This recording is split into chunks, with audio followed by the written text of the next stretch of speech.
We're back with Tony Logue. The album is called Jericho, and the song you just heard is called Welder, which, as I learned a little earlier in the interview, might be based on more of a true experience than I originally realized. Yeah. There's a lot of welders in my in my songs over the years. Seems like they always pop up, but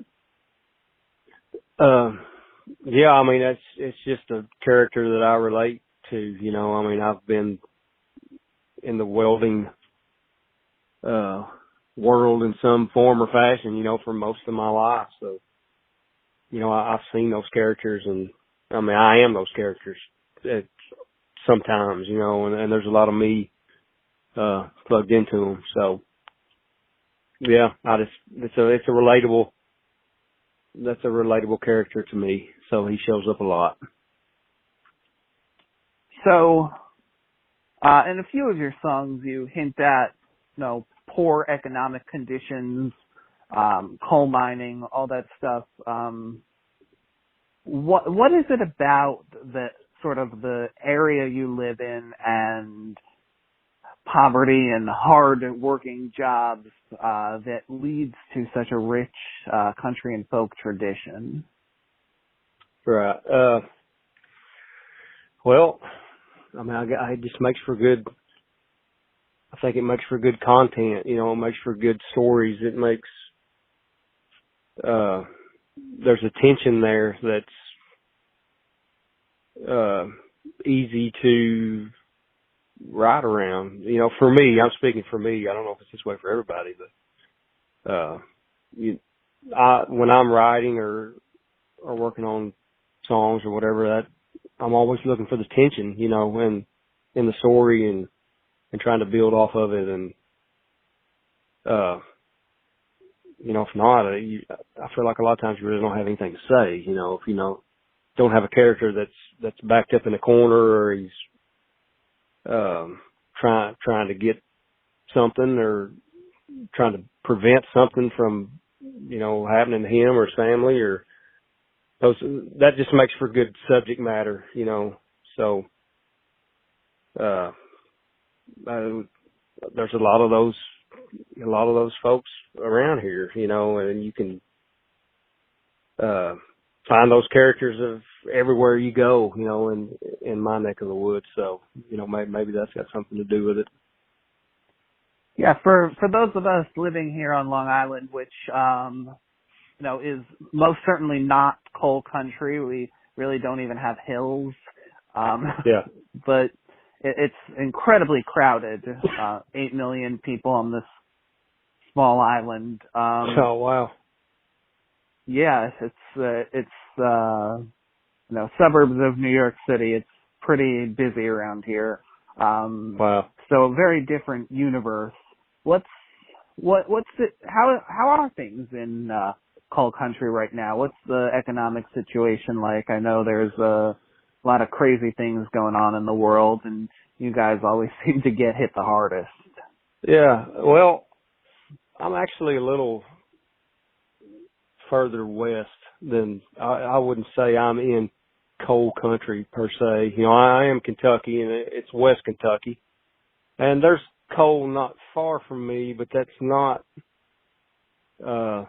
really the main industry. Like where I'm at in West Kentucky, it's chemical plants and steel mills and things of that nature. That industry, and which it's it's doing pretty well. It keeps everybody working, and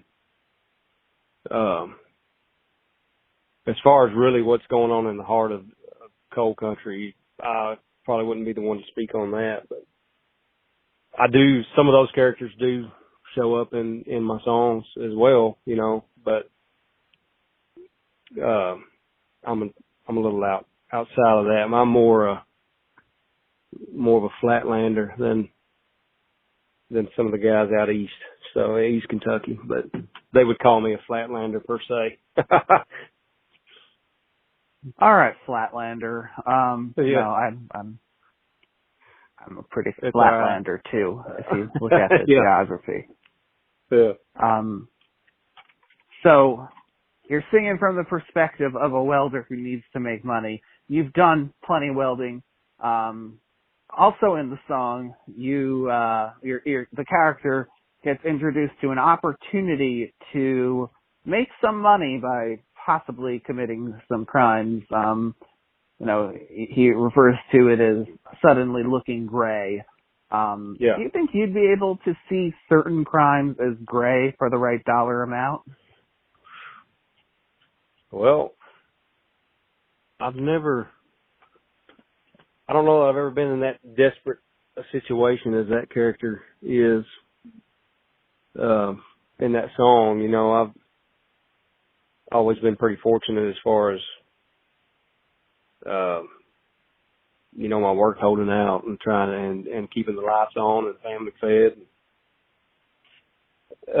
But that was the idea with the guy, in the song. Just, what would you do for, to take care of your people? And, when you're backed up against the wall, that was just kind of the open-ended question. And I just kind of tried to leave it open-ended to where you don't really know what the opportunity was. I mean, it could be, it could be a million and one things. I have my own ideas of what I thought it would be, but I think that's the neat thing about songs. You can kind of leave those holes for other people to plug in their experience and their ideas, and it kind of becomes their own. So, it's interesting to know what other people think the opportunity was. But yeah, I mean,